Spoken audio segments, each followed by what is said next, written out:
Hello and welcome to the show. I am Joe Tophat. I love Ghostbusters Afterlife. It's a worthy sequel to the original movies and a great tribute to the late Harold Ramis, who played Egon. I might make a video later down the road explaining why I think it's so great. But for today's video, I'm going to defend Ray's actions. A lot of people feel he acted out of character in this movie. I don't share that opinion.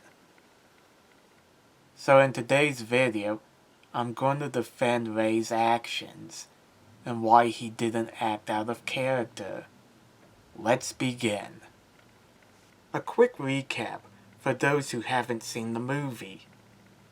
Egon dies while going up against Zool. His family inherits his dirt farm in Somerville.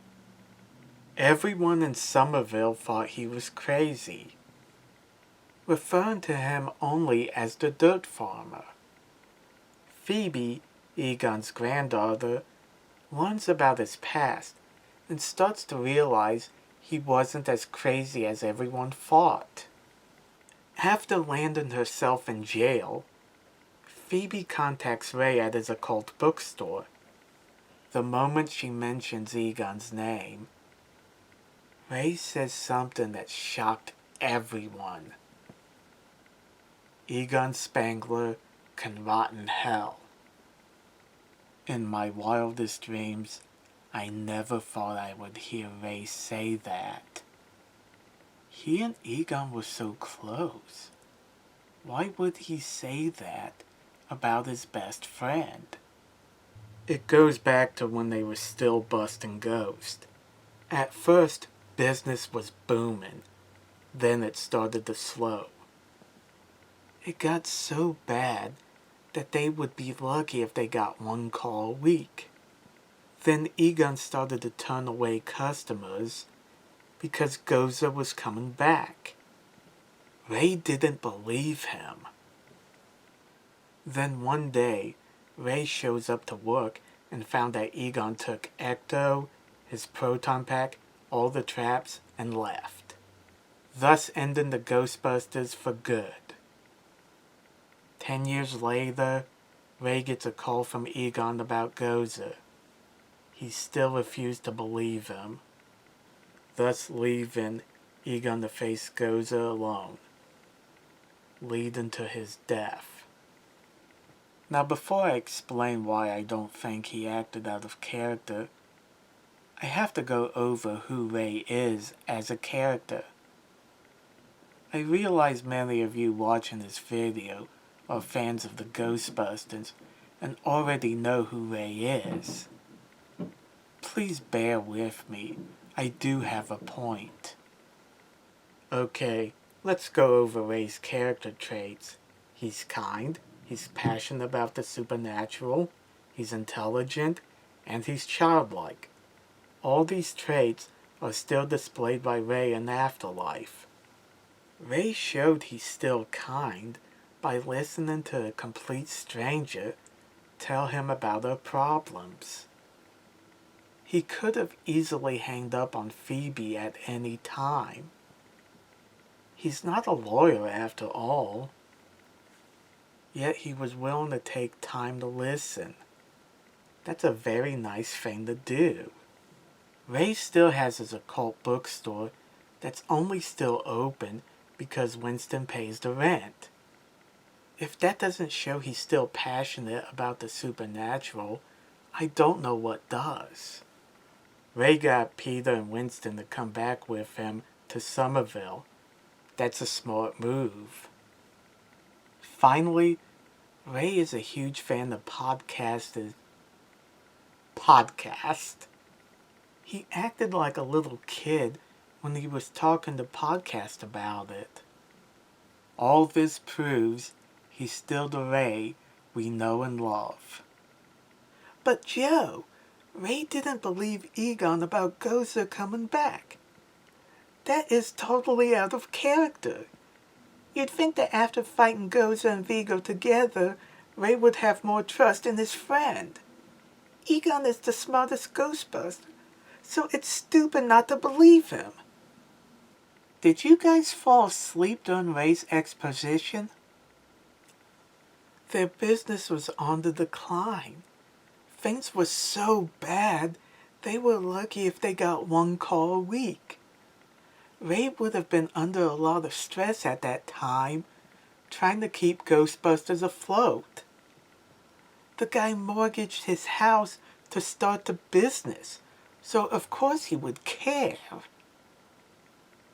Egon wasn't helping the situation by driving away the few customers they got. Ray might have thought that Egon was going insane from all the stress they were under. When they fought Gozer the first time, they were busy because the dead had been rising from the grave. This led to Gozer's first appearance. Because their business was starting to dry up, why would Ray assume that Gozer was coming back? Just because Egon's the smartest Ghostbuster doesn't mean Ray is going to believe everything he says without proof. In the first two movies, there was plenty of proof of Gozer and Vigo were going to be a problem. Egon more likely didn't have any hard evidence yet that there's going to be a second coming of Gozer. Then one day, Egon took most of their equipment and left without saying a word, thus killing the business for good. Afterwards, Peter became a professor who taught advertising and marketing. Winston got into financing and made a fortune. Ray, on the other hand, just has his occult bookstore that's only still open because of Winston. Basically, Peter and Winston went on to greater success, and Ray more or less was stuck in a rut. So he would feel some resentment towards his best friend for killing his business. When Egon called a decade later, Ray admits that he wanted to believe him. The reason why he didn't is due to old wounds, and believing his old friend went crazy. Ray saying Egon Spangler can rot in hell was said as a result of feeling betrayed by an old friend. Once he hears that Egon recently died, Ray looked like he regretted saying those words. This shows that despite his bitterness, Ray still regards Egon as a friend. The sad truth is that sometimes friends grow apart.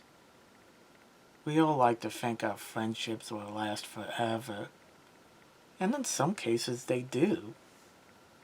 But oftentimes that's not the case.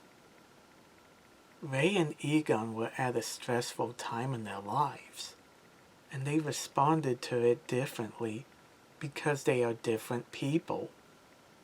Ray wanted to keep the business afloat, while Egon saw a bigger problem than busting Ghost.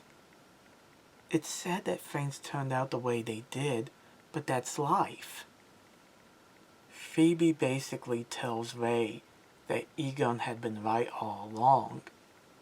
Thinking she's just some random kid, Ray advises her not to go around chasing ghosts. Then Phoebe drops a bombshell. She's Egon's granddaughter. Imagine how Ray must have felt when he realized that he just told a young girl her grandfather can rot in hell. The most bittersweet moment in the movie is when Ray apologizes to Egon's ghost for not believing him. You can really hear the regret in his voice. For the record, no, I don't think Ray left his friend to die as so many fans do. Ray had no way of knowing that what Egon said was true, or that it would lead to his death. He may not have been there for his friend, but Ray, Peter, and Winston were there for Egon's family. Before closing out, I want to say that I don't think Peter and Winston left Egon to die either. They simply moved on with their lives. Judging by Winston's statement, Egon most likely never tried to reach out to them. Thanks for watching. Let me know in the comment section what you guys think, and don't forget to like and subscribe. See you later.